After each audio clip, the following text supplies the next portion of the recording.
Muy buenas tardes, primero que todo. Muchas gracias por su atención. Quería primero preguntarles, ¿quién de ustedes es ingeniero? Bastantes ingenieros. ¿Y de esos quiénes son mecánicos o electricistas? Ok, muy bien.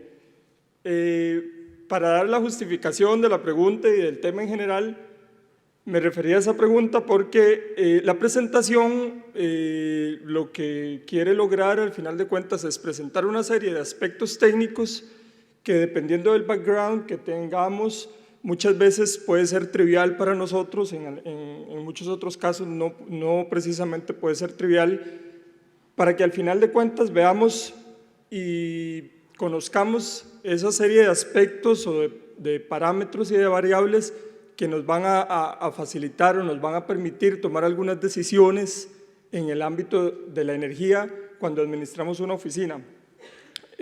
Vamos a ver algunos aspectos teóricos y al final la idea es presentarles un ejemplo específico muy sencillo, es algo verdaderamente que se hizo en un día, es un ejemplo aplicado que se hizo súper rápido, súper sencillo, pero que para que al final ustedes vean que a veces aplicando cosas muy sencillas nos puede dar resultados que a la larga pueden resultar interesantes y que sumados unos con otros nos puede dar un resultado favorable a largo plazo. Entonces, procedo. Para hablarles un poco de los factores que influyen en el consumo de energía en un edificio, les quería presentar, y bueno, primero que todo, muchas de las fuentes que utilizo son europeas. Yo no soy conocedor del ámbito europeo, yo soy más occidental, por supuesto. Sin embargo, por tratarse de este lugar, traté de buscar alguna información que fuera referente a España o Occidente. Entonces, por ejemplo, en el gráfico de arriba se muestra cómo es una distribución de consumos en una oficina típica en España, en donde tenemos la parte azul de iluminación y equipos, la parte roja calefacción, la parte verde refrigeración y el pequeño sección ahí que es agua caliente, básicamente. Bueno, yo vivo en un país tropical y para mí que me hablen de agua caliente es un lujo, ¿verdad? Yo tengo agua caliente en mi casa, todos tenemos agua caliente en la casa, pero en la oficina no, es un lujo. Igual la calefacción, o sea, no, la pongo y nunca la uso, ¿verdad? Entonces, vamos al grafiquito pequeño de abajo y vemos que para una oficina típica en Costa Rica, y es precisamente el edificio corporativo de Chiquita Brands que queda en San José, tenemos una distribución de ese tipo, un poco más sencilla, en donde la porción más grande, color rosado, es el aire acondicionado. Ahí sí, estamos en un país donde hace mucho calor y hay mucha humedad. El consumo de aire acondicionado es verdaderamente importante. La parte celeste, que es la iluminación, y la parte amarilla, que son los equipos en general. Obviamente, cabe mencionar que eso es una distribución típica de una oficina, pero no quiere decir que se vaya a comportar así para todos los casos. ¿Qué influye en este tipo de consumos? Bueno, hay muchas cosas que influyen, como sabemos, tiene que ver con el comportamiento humano, si las personas están utilizando bien los recursos, si están apagando la luz cuando salen, si están dejando el aire acondicionado encendido o apagado. La ocupación tiene que ver con cuánta gente hay en la oficina, si hay una distribución adecuada del personal en el espacio de trabajo o si más bien hay una sobredensidad de población en ese espacio de trabajo. La luz natural, ahí los arquitectos son expertos ahora en crear espacios abiertos, módulos con paneles bajos, entradas laterales de luz con amplios vidrios para el aprovechamiento de esa luz natural. Tiene mucho que ver el estado del edificio, si el edificio se le ha dado poco mantenimiento y hay muchas cosas que están fallando, probablemente va a aumentar ese consumo. Los controles y las regulaciones que hagamos, si tenemos sensores para el control del apagado y el encendido de las luces, si tenemos controles automatizados para el aire acondicionado, con horarios, etcétera. La distribución del espacio que antes les decía, cómo estamos acomodando al personal, si está de acuerdo con cómo se distribuyó el aire acondicionado. Muchas veces sucede que se diseña una distribución específica de aire acondicionado, la oficina cambia, pero no cambia la distribución de aire acondicionado, entonces estamos simplemente desperdiciando el aire acondicionado y aumentando las quejas de la población, porque tal vez estamos hacinando gente en un espacio donde el aire acondicionado se diseñó para un espacio con muchísimo menos personas. Y los equipos instalados que tengamos, por supuesto.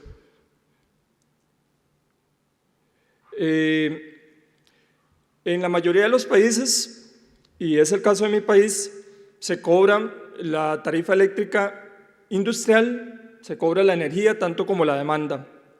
Yo le decía a unos compañeros que trataban de entender cómo era el tema de la energía y la demanda, yo les digo, bueno, eso es como cuando vas a McDonald's, si te cobran $1 por comprar una hamburguesa, pues si vas a mediodía a comprar esa hamburguesa te van a cobrar $1, pero te van a cobrar $3 más por comprar la hamburguesa a mediodía, porque es el momento en donde más ocupados están los empleados y más difícil va a ser hacer esa hamburguesa. Entonces es lo mismo que pasa con la energía, estamos pagando la energía, pero en los picos de mayor consumo, que normalmente son las horas de preparación de los alimentos o mediodía, es donde la energía, la demanda sufre un pico y normalmente lo que tenemos que buscar es cómo aplanar esa curva y buscar mover los consumos hacia lados, hacia sectores de la curva donde haya menos consumo. A mí me interesó mucho ese gráfico, el de la mano derecha, también lo tomé de alguna fuente brasileña, en donde la distribución de la demanda, que es la línea azul, es de un día típico, que a partir de cierta hora ustedes ven que crece y se mantiene en un punto hasta el final del periodo monitoreado, y la línea amarilla la tomaron el día que jugó Brasil-Portugal en el Mundial. Entonces, sucede que en el momento en que comenzó el partido, bajó la demanda, terminó el primer tiempo y todo el mundo se fue a hacer sus boquitas, sus palomitas de maíz, creció un poquito y volvió a bajar, y cuando terminó el partido todo el mundo ya se fue a hacer sus actividades. Simplemente como un dato ilustrativo y curioso. Quisiera hablarles de optimización de la eficiencia energética. ¿Qué es lo que lo que buscamos hacer? Bueno, buscar acciones que precisamente logren bajar este consumo eléctrico sin perjudicar a la larga los niveles de confort o la satisfacción del cliente final. O sea, no se trata al final de cuentas de ver cómo ahorramos sin control, sino tener suficiente criterio técnico para poder aplicar estas medidas sin perjudicar los niveles de satisfacción. Podemos tomar medidas operacionales o podemos tomar medidas tecnológicas. Bueno, una medida operacional es simplemente a partir de las 10 de la noche se va a apagar el aire acondicionado, así es como vamos a operar. Ya, si alguien trabaja después de las 10 de la noche, pues ya no va a tener aire acondicionado, por poner un ejemplo. Y una medida tecnológica es el reemplazo de un equipo. Bueno, ya no vamos a usar lámparas de este tipo, sino vamos a usar esta nueva tecnología que nos reduce. Vamos a hablar un poco de los sistemas de iluminación.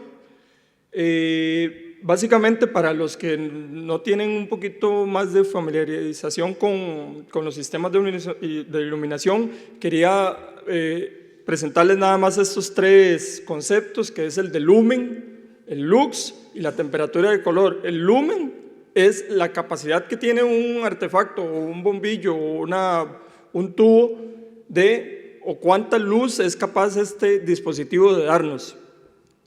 El lux es la cantidad de iluminación que en un punto dado nos está dando. Cuando tenemos un espacio más iluminado, como acá, tenemos más luces que un espacio que está menos iluminado como donde está la sombra, y por ende tengo mayor satisfacción para realizar mi tarea en el que tengo mayor cantidad de luces.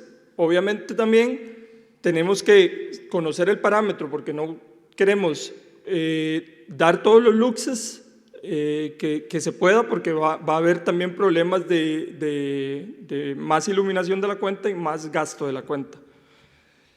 Y la temperatura de color es para cierto tipo de luminaria, es el tono de iluminación que nos da, y ahí tenemos varios ejemplos en la fotografía. A veces la luz es un poco amarilla, que es cuando decimos que la luz es cálida, y en otros casos la luz tira a un color blancuzco o azul, en donde decimos que la luz es más fría. Entonces se utiliza para diferentes tipos de iluminación. Tenemos el concepto de eficacia luminosa. Este también va a ser importante porque el término eficacia es diferente de eficiencia.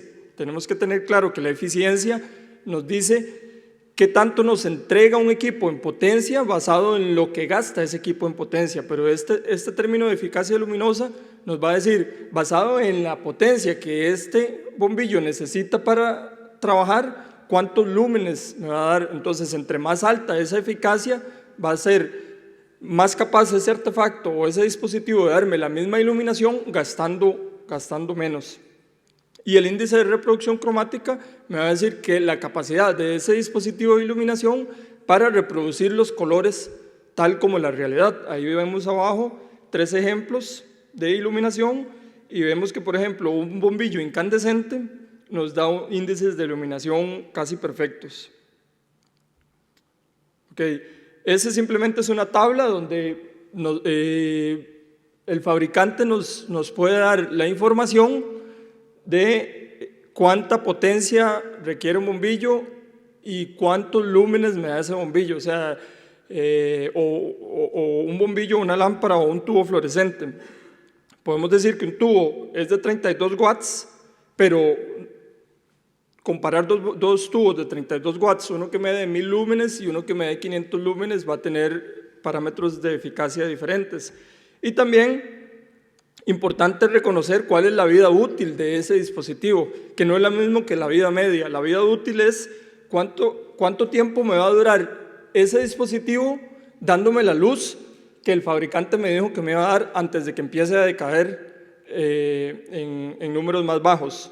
Entonces, ese tipo de información es necesario conocerla para poder tomar decisiones en cuanto a cuál es el mejor dispositivo que debemos usar, cuáles son los periodos de recambio, porque no siempre los recambios tienen que ser cuando la luz se cambia, cuando la luz se funde o se quema.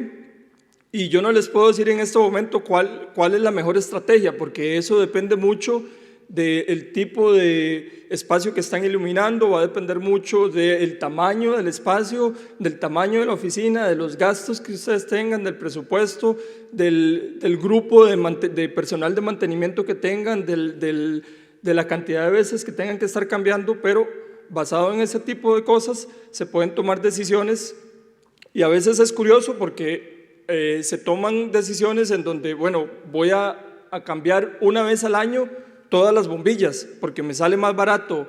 Prefiero, aunque las bombillas no estén del todo quemadas o gastadas, me sale más barato llegar y hacer una sola ronda por todo el edificio y cambiar todas las bombillas a tener que estar llamando o acatando avisos cada cierto tiempo y estar cambiándolas.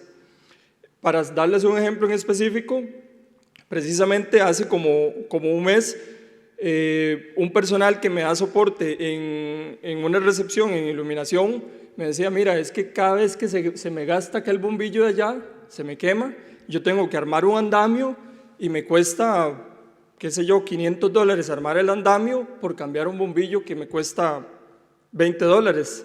Y lo hice el mes pasado y lo estoy haciendo ahora, cuando la vida útil de esos bombillos son bastante largas. Entonces, ¿por qué no armas el andamio y cambias los 6 bombillos de una vez, aunque no estén quemados? Porque te aseguras de que la próxima vez que lo vas a cambiar no es en un mes, sino probablemente va a ser en 4, en 5 o en 6. Pero esos $200 que gastabas armando el andamio no va a ser equivalente a lo que vas a gastar en los 6 bombillos, va a ser más el costo operativo del mantenimiento en ese caso. Entonces, bueno, ya me adelanté un poco con el mantenimiento, pero básicamente, ¿qué tipo de cosas?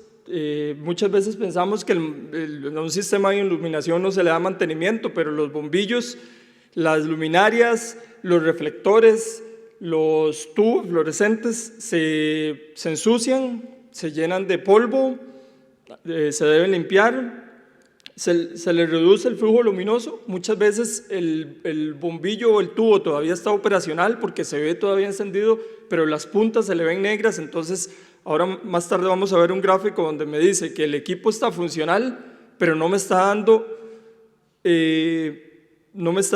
los parámetros que busco en ese dispositivo. Entonces, muchas veces es más beneficioso cambiarlo que dejarlo gastando lo mismo, entregándome menos, cuando la eficacia de ese dispositivo se me va a bajar considerablemente.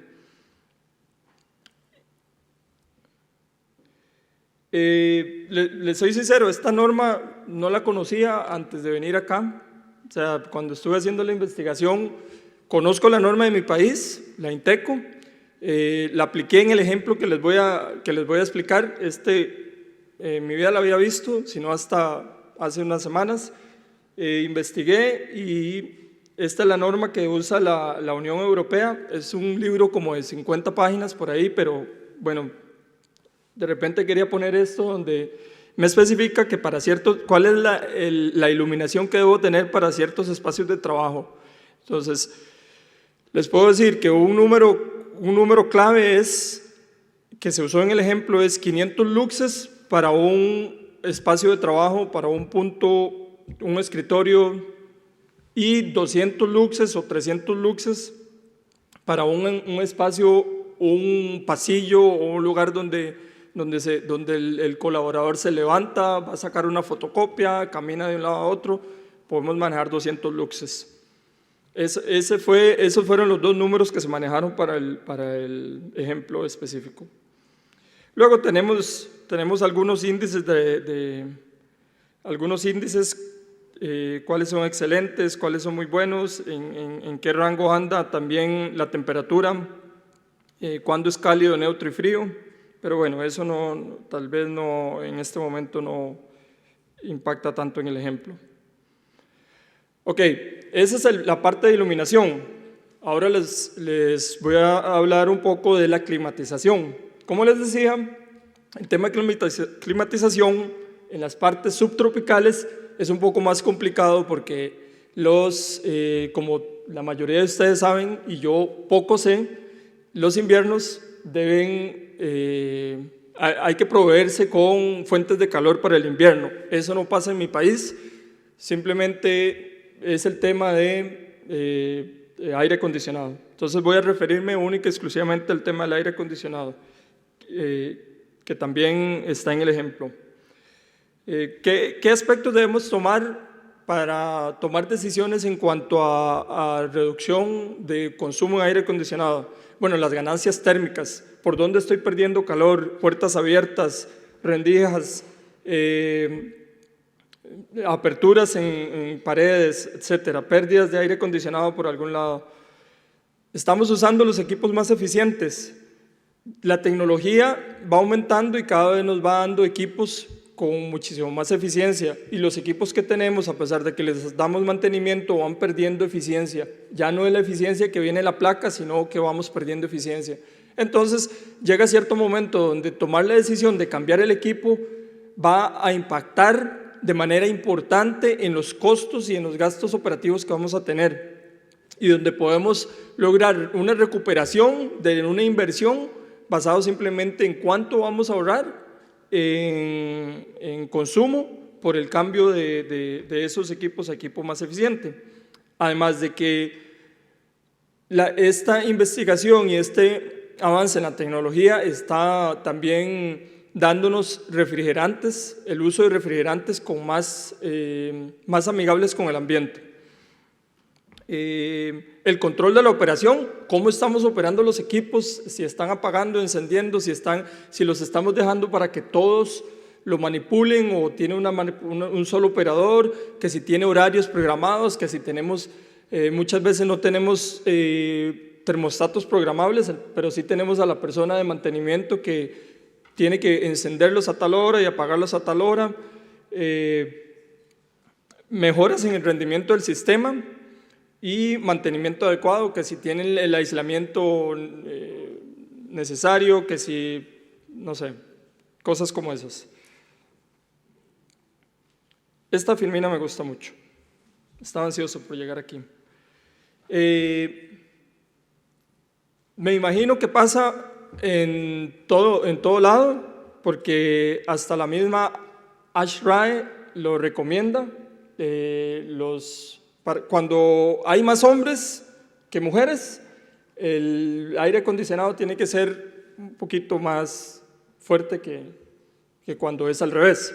¿Qué quiere decir? Que la necesidad de enfriamiento para un hombre es diferente para una mujer, y va a pasar así para diferentes también tipos de personas, los que tienen un poquito más de grasa o menos grasa. Al final el tema de la persona va a influir bastante en qué tan confortable se sienta dentro del espacio de trabajo y cuál es la temperatura requerida para que esa persona se sienta confortable. Bueno, nos han preguntado, ¿y a qué temperatura tiene que estar el aire acondicionado, verdad? ¿A qué temperatura tiene que estar el aire acondicionado? ¿Alguien sabe a qué temperatura tiene que estar el aire acondicionado?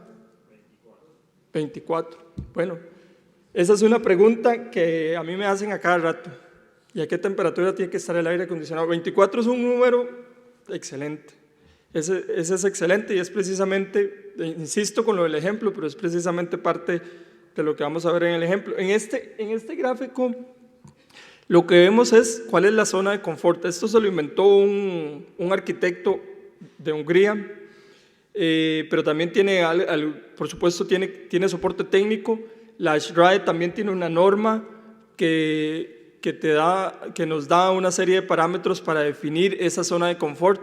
Precisamente ese gráfico nos dice que, bueno, la zona de confort no es un punto, no es 23 grados ni 24, es una zona y va a depender mucho de la humedad del ambiente, va a depender mucho de la velocidad del aire. O sea, es muy diferente cuando estamos sintiendo la temperatura a aire quieto que cuando hay en Costa Rica decimos un chiflón, no sé si se usa aquí. Un chiflón es un airecito constante, una velocidad de aire constante, y eso lo sentimos también en el exterior. Entonces tiene que ver con eso, tiene que ver con la radiación solar, perdón, tiene que ver con la radiación solar. Entonces estas líneas debajo donde dice temperatura seca, por ejemplo, es la radiación solar que tenemos. La última línea de esas, que está por los 20 grados, esa es la línea de sombra. Si todos estamos en la sombra, nos podemos manejar ahí en esa línea de confort. Sí, 24 es un buen número basado en la humedad, basado en una velocidad de aire normal que se maneja, basado en un montón de cosas, pero siempre vamos a tener un porcentaje de gente que no va a estar conforme a esa temperatura, porque tiene mucho que ver con la humedad, tiene mucho que ver con el tipo de vestimenta que andamos, con el tipo de actividad que se está haciendo, tiene que ver con la velocidad del aire, como les decía, y con la temperatura de los objetos y las paredes. Es curioso, también les cuento una anécdota, para mí es curioso porque muchas veces a mí me llegan a decir, por favor, bájeme la temperatura del aire acondicionado. Y yo les digo, sí, está bien, ya la bajé, a los 15 minutos, ya la bajé, ¿ya te sentís mejor? Perfecto. Y que adivinen qué, no se ha bajado. ¿Pero qué fue lo que pasó? Que el hombre venía bien rápido porque tenía una reunión, entonces venía bajando las gradas, pero rapidísimo, entró a la sala de reuniones y estaba, pero que se moría de calor. La temperatura estaba en 23 grados Celsius. Precisamente estaba reconfortante, pero el hombre se sentía que ese aire acondicionado no estaba funcionando. Simplemente lo que tenía que hacer era reposar, esperar que se le pasara el calor y que las temperaturas se equipararan y dejara la física que cumpliera su tarea.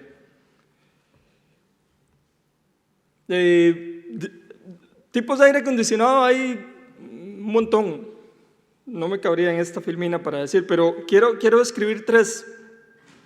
El que es de expansión directa, que es enfriado con agua, y el de expansión directa, que es enfriado con aire, y tenemos el otro que es el de agua helada. Entonces nos vamos a referir un poco al tipo de expansión directa enfriado con aire, que es simplemente donde tenemos un ciclo de refrigeración, donde dentro del espacio tenemos el evaporador, que es el que nos da el frío, y en el lado de afuera tenemos un sistema condensador con compresor, que es el que elimina el calor.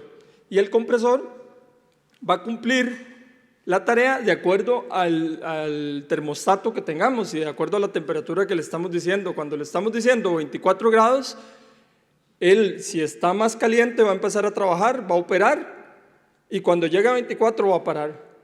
Y se va a calentar de nuevo, se va a calentar, y va a arrancar, y enfría, enfría, enfría, enfría, y va a estar en ese ciclo una y otra vez, tantas veces como sea necesario. Bueno, es esto lo que les decía. Este es un tipo de, este se llama mini split, que es el tipo de condensador de aire acondicionado por expansión directa con el condensador afuera. Y en esta gráfica de acá, donde tenemos los carritos, se hace la comparación con, y esta parte se llama inercia térmica, con cuando hace los arranques el equipo compresor. Entonces, en el gráfico gris de abajo es un compresor que está arrancando y parando, arrancando y parando y hace ciclos largos. Y en el otro caso, el carro más eficiente, que es el carro pequeño, lo que está haciendo son ciclos más seguidos, tiene más estabilidad, o bien se mantiene el aire acondicionado, el compresor operando, o tiene menos arranques durante cierta cantidad de tiempo. Eso es un poco también de indicadores que podemos usar para nosotros mismos medir o hacer benchmarking o comparar con otros sites. Si tuviéramos varios edificios a cargo o queremos comparar con un colega, mira, la eficiencia de mi equipo es tal, o yo estoy manejando tantas toneladas por metro cuadrado o tanto wattaje por metro cuadrado. No es un parámetro de diseño, el diseño se maneja de manera diferente, simplemente es conocer cuánto tonelaje tenemos instalado o trabajando de acuerdo al espacio de trabajo. Por ejemplo, un valor típico es 0.04 toneladas de refrigeración por metro cuadrado. Eso no quiere decir que ese número lo podamos tomar para diseñar un aire acondicionado, no, para que no hayan malentendidos. Ok, parte importantísima, la gestión de mantenimiento. El mantenimiento adecuado que se le da a los aires acondicionados. Eso también quisiera insistir porque de eso depende bastante la operación del equipo y que también y que dentro de parámetros puede estar funcionando. Un filtro taqueado va a ser aumentar la corriente del motor, lo va a hacer trabajar más y por ende va a aumentar el consumo de ese sistema. Igual un equipo sucio, pérdida de calor, más bien aquí es ganancia de calor por una pérdida de aislamiento. O sea, más bien estamos haciendo bajar la eficiencia del equipo porque estamos metiéndole calor por medio de esa pérdida de eficiencia. Y estar constantemente o en los periodos recomendados midiendo los parámetros de voltaje y de corriente y los parámetros de presión del refrigerante que nos van a indicar el de la presión del refrigerante si el equipo está trabajando con la cantidad de refrigerante suficiente para asegurarnos que está trabajando dentro de esos parámetros de operación. Igual con las mediciones eléctricas. Nos aseguramos también una tendencia, si hay algo que está haciendo que el consumo de cierto motor aumente, puede ser cualquiera de las consecuencias anteriores, un filtro sucio, un motor dañado, etc. Bueno, 2 minutos, tengo el ejemplo. Ese gráfico me muestra precisamente que para diferentes luminarias tengo diferentes comportamientos. Por ejemplo, veamos la tercera, que es como color fucsia, creo, ¿verdad? Que ese es el fluorescente. Entonces me dice cuál es el comportamiento a lo largo de las horas. Y el eje vertical me da el porcentaje de capacidad de ese dispositivo para darme los valores de placa. O sea, el valor que el fabricante me dijo que me iba a dar. Vean que hay una decadencia a las 20.000 horas o antes, como a las 18.000 horas, en donde decae drásticamente. O sea, ya a las 18.000 horas y posterior, ya es muy probable que esté consumiendo los mismos 32 watts, pero dándome, o sea, ni la mitad. Puede llegar hasta darme 3 veces menos el desempeño que me está dando. Entonces, basado en esto, una buena decisión puede ser que al tiempo de vida útil logremos cambiar la totalidad de los dispositivos. Eso siempre y cuando, eso no es escrito en piedra, no es algo válido para todas las circunstancias, simplemente algo que podemos hacer basado en un análisis financiero que nosotros mismos vamos a hacer y que va a depender únicamente de las condiciones propias del inmueble que ustedes están tomando en cuenta. En el ejemplo específico que nosotros hicimos limpieza de tubos y difusores, medimos la iluminancia en el plano de trabajo y los pasillos, identificamos signos de desgaste prematuro en los tubos y cambiamos estos tubos y removimos algunos en las zonas donde había alto nivel de iluminación. Simplemente se removieron los tubos y las lámparas que estaban hechas para 3 tubos simplemente se dejaron o con 2 o con 1, asegurándose que en todos los espacios hubiera la cantidad de lúmenes necesarios para que hubiera las condiciones requeridas. Y en el aire acondicionado lo que hicimos fue regular a una temperatura establecida de 24 grados Celsius, pero a abanico encendido. ¿Qué es lo que pasa cuando manejamos abanico ciclando o abanico encendido? En este caso, permitimos que el abanico se mantuviera encendido durante todo el periodo de trabajo para que hubiera una sensación de frescura debido al incremento en la velocidad del aire constante y el personal no se viera tan necesitado de tener tan baja temperatura. Y eso nos permite tener arranques menos frecuentes del compresor y lograr, para resumirles estos, lograr mejoras en sensación térmica del usuario final, eliminación de 200 tubos y ahorro eléctrico anual de $48,000 más o menos, más costos por recambio. Como pueden ver, quizá es un proyecto muy pequeño, pero lo que quería enfatizarles es que a veces hay pequeñas oportunidades que están a la mano, muy sencillas y que nos pueden dar buenos resultados a nivel económico. Muchas gracias.